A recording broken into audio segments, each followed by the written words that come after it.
ఇందాక కరోనా వచ్చింది అందరికీ తెలుసు. ఆ కరోనా టైంలో చూస్తే మా వారిది గోల్డ్ కవరింగ్ బిజినెస్ మొత్తము టోటల్గా బాగా రన్ అవుతుంది అనుకున్న టైంలో మొత్తం జీరో. ఆ టైంలోనే ఆన్లైన్ మూలంగానే నేను స్టార్ట్ చేసుకున్నాను. నాకు స్టార్ట్ అయినప్పుడు నేను ఓన్లీ నాకు ప్రొడక్ట్స్ కోసమే నేను దీంట్లో జాయిన్ అయ్యాను. ప్రొడక్ట్స్ కోసం అని చెప్పి చేసుకుంటా అంటే మామూలుగా ప్రొడక్ట్స్ తీసుకుంటాను, ఎందుకంటే బయట పంపించరని ఆన్లైన్లో ఎప్పుడైతే జూమ్లో చేసుకోవచ్చు అన్నప్పుడు ఓకే నాకు నచ్చిన విషయాన్ని షేర్ చేద్దామని చెప్పి స్టార్ట్ చేశాను. ఈరోజు నా 600తో స్టార్ట్ అయిన నా ఇన్కమ్ ఈ నెల ప్రతి నెల నేను తీసుకునేది 88,802 రూపాయలు.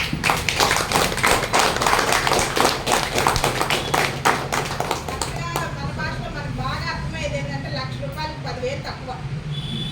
ఒక నార్మల్ ఒక హౌస్ వైఫ్ని ₹1,00,000 దాకా ఖచ్చితంగా టచ్ చేస్తాను. 88,000 టచ్ చేసినప్పుడు ₹1,00,000 ఖచ్చితంగా టచ్ చేస్తాను. అప్పుడు నాకు ఖచ్చితంగా నాకు మా ఇంట్లోకి నాకు అన్నట్టు రెస్పెక్ట్ అనేది ఆటోమేటిక్గా పెరుగుతుంది. అదేవిధంగా ట్రావెల్ ఫండ్కి అంటే మన ఫారిన్ ట్రిప్స్ అనేది నాకు అందరికీ తెలుసు, కల్లో కూడా వెళ్ళలేము. అలాంటిది ఫారిన్ ట్రిప్కి ఎలిజిబుల్ అయినా నెక్స్ట్ మంత్ తిరుపతిలో ఆగస్టు 6న కార్ కూడా తీసుకుంటున్నాను. ఇలాంటి అవకాశం ఇచ్చిన అక్కకైతే థ్యాంక్స్ అనే మాట చాలా చిన్నది, ఎప్పటికీ రుణపడి ఉంటాను. Thank you friends. Madam 1 minute madam, మీరు అసలు ఈ బిజినెస్లోకి ఫోకస్ అవ్వడానికి కారణం ఏంటి? నేనైతే ఈ బిజినెస్లో నేను అంత నమ్మకంతో నేను చేసుకుంది కూడా ఎందుకనంటే చాలామంది ఇప్పుడు అక్క జూమ్ చెప్పారు, కొత్త వాళ్ళందరూ చూశారు, ప్రొడక్ట్స్ అన్నారు, సప్లిమెంట్స్ అన్నారు. కొత్త వాళ్ళు ఖచ్చితంగా డౌట్ ఉంటుంది, సప్లిమెంట్స్ అంటే అమ్మో ఏమో ఏం సప్లిమెంట్స్, డాక్టర్ని అడగకుండా మనం ఎంతవరకు వాడాలి అని ఖచ్చితంగా ఉంటుందే ఉండదా అనుకునేస్తాం. సొంత అక్క చెప్పినా నేను కూడా కొన్ని రోజులు కాదు కొన్ని సంవత్సరాలు అలాగే ఉండిపోయాను.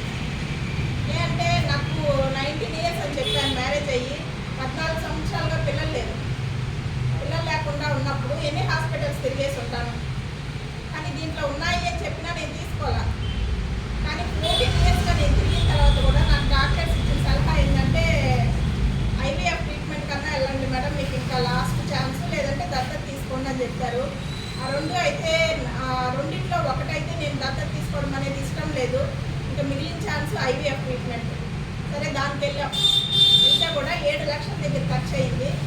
7 లక్షలు ఖర్చు పెట్టుకున్నా నాకు 7వ నెలలో బాబు ప్రాణంతో లేని బాబుని చేతికిచ్చారు. అన్ని సంవత్సరాలకి నేను అంత ఖర్చు పెట్టుకొని చేసుకున్నందుకు ఇంకా ఆశ కోల్పోయాను. మెయిన్గా చెప్పాలంటే ఇంకో 7 లక్షలు పెట్టుకునే స్తోమత లేదు. దత్తత తీసుకోవడం ఇంట్లో ఒప్పుకోరు, నాకు ఇష్టం లేదు. అలాంటి టైంలో మళ్ళీ మా అక్క ఎన్ని తిరిగావు కదమ్మా ఇంకొకసారి చూడు అంటే అక్క మాట కాదనిలాగే వాడాను. 4 మంత్స్ వాడాను. 5th మంత్లో నార్మల్గా కన్సీవ్ అయ్యి ఇప్పుడు 5 సంవత్సరాలు బాగున్నాను. కన్నా గొప్ప రిజల్ట్ అయితే ఎవరికీ ఉండదనుకున్నా. ఆ నమ్మకంతోనే నా ఫ్రెండ్స్కి నా రిలేషన్కే షేర్ చేసుకున్నాను.